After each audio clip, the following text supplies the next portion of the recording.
Halo Sobat Dukcapil, perkenalkan aku Habib. Senang rasanya bisa menyapa Sobat Dukcapil semua dimanapun Sobat Dukcapil berada. Jumpa lagi di program Mata Swarga Loka. Mau tanya dong Swarga Loka? Boleh.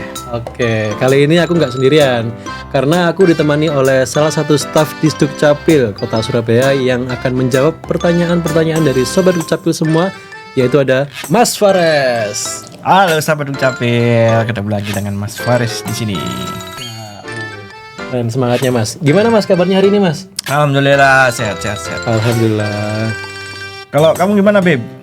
Alhamdulillah Mas, aku juga sehat hari ini. Oke, Sobat Dukcapil semua, semoga Sobat Dukcapil yang berada di sana bisa sehat semua ya kondisinya, amin. Amin.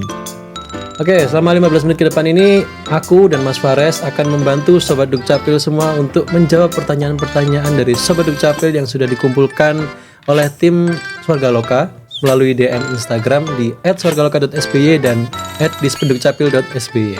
Benar, oke. Oke, langsung tanpa berlama-lama lagi Mas ya. Oke, siap. Langsung masuk ke pertanyaan pertama dari @meidina_anya. Halo Kak, apakah bisa menggabungkan kakak dengan suami di Klampit setelah dapat akte nikah? Oke, untuk Kak Medianya, untuk menggabungkan kakak dengan suami di Klampit setelah dapat akte nikah, nggak bisa ya kalau di Klampit langsung secara online. Kalau untuk menggabungkan kakak tetap harus ke kelurahan, karena hitungannya ini kakaknya kan pasti nggak satu kakak kan sama suaminya, pasti beda domisili. Entah itu misal suaminya itu di Wonokromo, kakaknya di kecamatan lain, pasti kan masuk ke kakak suami, namanya hitungannya pindah. Nah, tetap harus ke kelurahan sesuai ke kelurahan tujuan. Misal suaminya mau masuk ke kakak suaminya di Wonokromo, ya ngurusnya di kelurahan Wonokromo itu.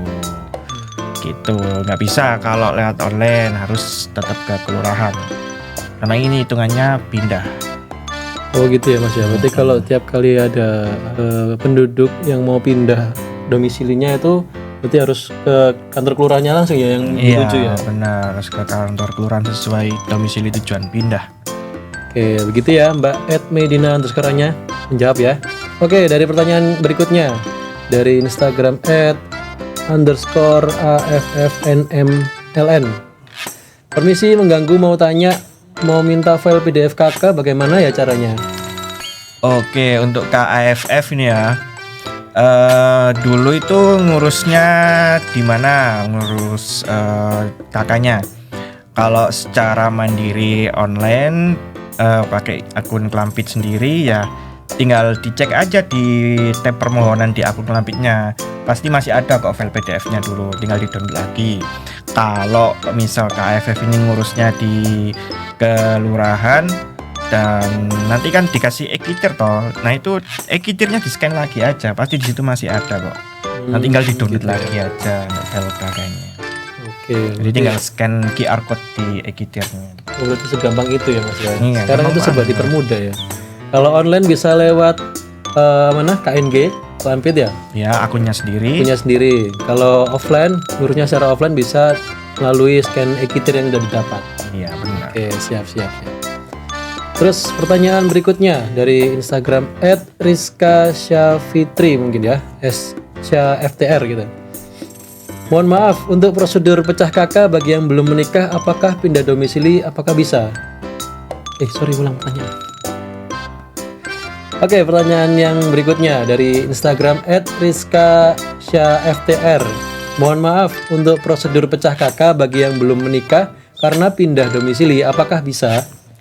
Oke, untuk Kak Rizka, untuk pecah kakak, meskipun belum menikah tapi karena pindah domisili bisa tetap pecah kakak nanti, tapi tetap nanti harus sesuai persyaratan-persyaratan yang telah ditentukan ya. Misal kayak harus punya rumah sendiri di daerah yang akan pindah tuh. Nanti langsung aja ke kelurahan tujuan pindahnya. Bisa kok pecah kakak meskipun belum nikah. Tapi asalkan ya tadi syarat-syaratnya itu harus terpenuhi. Oke, siap. Berarti buat penduduk yang mau pindah domisili ya Mas ya, itu harus menuju ke kantor kelurahannya biar bisa langsung dikasih apa ya, persyaratan-persyaratannya itu kayak gini gitu. Iya, nanti Biar lebih dipermudah. jelasnya bakal dijelaskan oleh pihak kelurahan. Oke, gitu ya Mbak Triska Syah FTR. Oke, pertanyaan berikutnya. Ini mengenai lontong kupang, Mas. Dari Instagram @medina_anya. Oh, ini yang pertanyaan pertama tadi, tanya lagi dia. Min, cara daftar nikah massal bagaimana ya? Mohon diarahkan. Oke Kak, untuk Kak Meidinya Anya untuk daftar nikah massal itu langsung aja ke kelurahan sesuai domisili. Nah, berhubung saya agak banyak yang saya bacakan aja, ada di Instagram @dispendukcapil.sb ini ya. Oke, Bagi silakan, pemohon yang ingin mengikuti kegiatan Lontong Kupang dapat melakukan registrasi di kantor kelurahan sesuai domisili. Untuk kriteria pesertanya itu ada yang pertama, kedua atau salah satu mempelai merupakan warga kota Surabaya. Oke, Lalu yang kedua ada sudah cukup usia nikah atau di atas 19 tahun. mhm. Terus yang ketiga tidak terikat perkawinan dengan orang lain atau siapapun. Oke, Terus yang keempat peristiwa menikah sirih masih di lingkup kota Surabaya. oke. Terus yang kelima beragama Islam dan yang terakhir kedua mempelai masih hidup. Oke. Nah itu untuk kriterianya untuk daftarnya langsung aja ke kelurahan sesuai domisili. Untuk lebih jelasnya nanti bisa langsung cek aja di postingan Instagram @dispendukcapil.sb. Nah, gitu ya teman-teman semua ya. Semuanya di Instagram kami di spendukcapil.sby sama @wargaloka.sby sudah banyak informasi yang mengenai lontong kupang, isbat nikah dan lain-lain, tuh bisa dicek di situ. Sudah lengkap semua kok. Ya. Oke, lanjut ke pertanyaan berikutnya dari Instagram @barbie_jowo14. Keren namanya ini. Oke, pertanyaannya adalah persyaratan isbat nikah apa aja ya kak? Oke, ini hampir sama, masih sama kayak Kak Meidinya tadi, lontong kupang ya. Untuk persyaratan isbat nikah, yang pertama ada surat permohonan nanti yang akan diketik di kelurahan. Terus fotokopi KTP suami, fotokopi KTP istri, fotokopi kakak suami, fotokopi kakak istri, fotokopi surat cerai bila berstatus duda atau janda cerai, fotokopi akta kematian bila berstatus duda atau janda cerai mati, surat pernyataan janda atau duda, fotokopi KTP wali nikah, terus fotokopi saksi 1 dan fotokopi saksi 2, terus surat asli keterangan pencatatan perkawinan di KUA, dan pas foto 2x3 sebanyak 3 lembar. Nah itu tadi beberapa syaratnya, tapi untuk lebih jelasnya lagi atau mungkin nanti sobat Dukcapil lupa, bisa dicek lagi di postingan Instagram @dispendukcapil.sb terkait lontong kupang. Lengkap di situ, ada kriteria, persyaratan dan lain-lain, dibaca aja. Siap, sudah banyak sekali informasi yang sudah kita sampaikan ya mas ya. Benar. Bisa dilihat ya Sobat Dukcapil, untuk persyaratan-persyaratan lontong kupang ataupun isbat nikah atau nikah massal juga ada di situ. Silakan nanti dicek untuk persyaratan sama ketentuan-ketentuannya apa aja gitu ya. Benar. Oke, lanjut ke pertanyaan yang berikutnya dari Instagram @mk_rashidin. Selamat pagi Min, saya mau buat kakak karena pindah datang Min. Supaya anak saya dapat NIK, kan salah satunya harus melengkapi SKPWNI. Masa berlaku SKPWNI ini berapa lama ya Min? Jika sudah lewat dari batas yang ditentukan, apakah harus melapor ke Dukcapil asal untuk membuat SKPWNI yang baru? Oke, untuk Kak Rashidin, untuk masa berlaku SKPWNI itu kalau nggak salah itu sekitar kurang lebih 6 bulan. Jadi kurang lebih 6 bulan dari SKPWNI itu terbit. Nah, nanti kalau memang sudah melebihi batas, ya bener kakaknya bisa lapor ke Dukcapil asal untuk mungkin memperpanjang masa SKPWNI lagi atau membuat yang baru lagi sesuai tujuan pindahnya itu tadi. Gitu ya Mas ya. Oke. berlakunya kurang lebih 6 bulan. Masa berlaku SKPWNI itu kurang lebih 6 bulan ya Sobat Dukcapil ya. Jadi kalau misalnya mau segera ngurus, mau pindah gitu ya, segera dan diurus. Ya, jangan iya. kalau udah mau pindah kan ngurus KPWNI ya. Langsung itu kalau udah ada SKWNI segera diurus saja, jangan ditunda-tunda. Betul. Supaya semua ini bisa lancar gitu ya. Kan kalau itu namanya pindah datang kan bikin SKPWNI. Nah, itu kan SKPWNI itu kan datanya dari Disdukcapil asal itu udah ditarik. Dan kayak datanya ini ngawang nih, nggak warga sini, nggak warga sana. Iya. Jadi paling nggak itu dan segera diurus biar ada kejelasan. Betul banget ya Sobat Dukcapil ya. Oke, lanjut ke pertanyaan berikutnya dari Instagram @veronica_kamaria20. Maaf mau tanya, kalau mau berubah tanda tangan di KTP persyaratannya apa aja ya? Oke Kak Veronica, untuk merubah tanda tangan di KTP itu persyaratannya itu ada minimal tuh 2 dokumen penting yang merupakan tanda tangan yang benar atau yang akan diganti. Misal kayak tanda tangan di buku rekening atau mungkin tanda tangan di paspor. Tanda tangannya mau pakai tanda tangan yang keduanya itu beda sama KTP, mau diganti ya bisa, tapi harus ada minimal 2 dokumen penting yang memuat tanda tangan yang benar.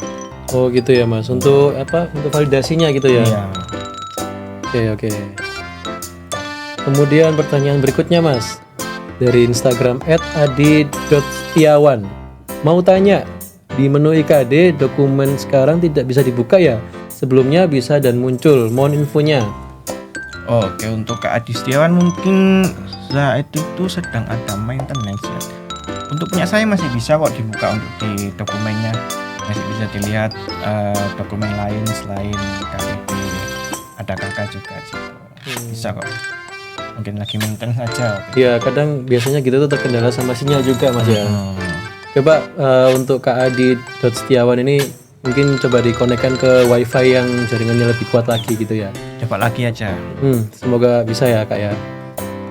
Oke Mas, lanjut ke pertanyaan yang terakhir ini Mas, @mairahayu.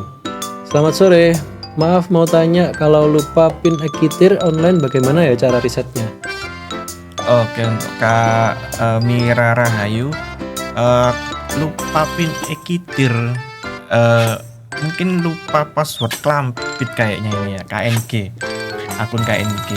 Soalnya kalau lupa pin e-kitir tuh nggak mungkin, karena di e-kitir tuh Sudah dituliskan aja. sudah ada e-kitirnya, jadi nggak mungkin lupa. Di kertasnya itu pasti ada. Tapi kalau password Klampit mungkin bisa ya, nanti tinggal di reset password aja, nanti akan ada password baru di emailnya. Oh gitu ya. Nanti sesuai email yang didaftarkan. Oh gitu, berarti kalau mau rubah password KNG ya Mas, itu KNG. harus di websitenya tuh ya. Iya, nanti Pilih klik yang aja lupa password. Gitu ya Mbak Maira Hayu, mungkin bukan lupa pin e-kitir ya mungkin ya, karena di e-kitir itu kan sudah tertera itu. Sudah tercantumkan juga di situ pin e-kitirnya. Oke, nah itu tadi Sobat Dukcapil, pertanyaan-pertanyaan terakhir dari Sobat Dukcapil semua. Nggak kerasa ya, udah 10 menit lebih kita menjawab pertanyaan-pertanyaan dari Sobat Dukcapil. Oke, terima kasih Mas Fares karena sudah bersedia menemani saya di sini dan menjawab pertanyaan-pertanyaan dari Sobat Dukcapil semua. Sama-sama Sobat. Semoga jawaban-jawaban yang tadi bisa membantu Sobat Dukcapil semua. Amin, semoga bisa terjawab semua ya. Oke, terima kasih juga atas pertanyaan-pertanyaan dari Sobat Dukcapil yang telah diajukan ke kita. Jika Sobat Dukcapil masih punya banyak pertanyaan terkait Adminduk, bisa langsung melalui DM Instagram di @dispendukcapil.sby atau @takondukcapil, atau dapat menghubungi juga nomor call center kita di berapa Mas nomornya? Ada di 031 9925 4200 atau bisa di bawah ini. Ya, dia di bawah ini ya Sobat Dukcapil ya. Oke, jangan lupa juga di follow akun media sosial kami di @swargaloka.sby sama di @dispendukcapil.sby agar Sobat Dukcapil bisa ikut terus perkembangan update-update informasi terbaru mengenai Adminduk. Benar. Oke, sekian dari aku dan Mas Fares. Sampai jumpa di episode selanjutnya. Bye-bye. Dadah.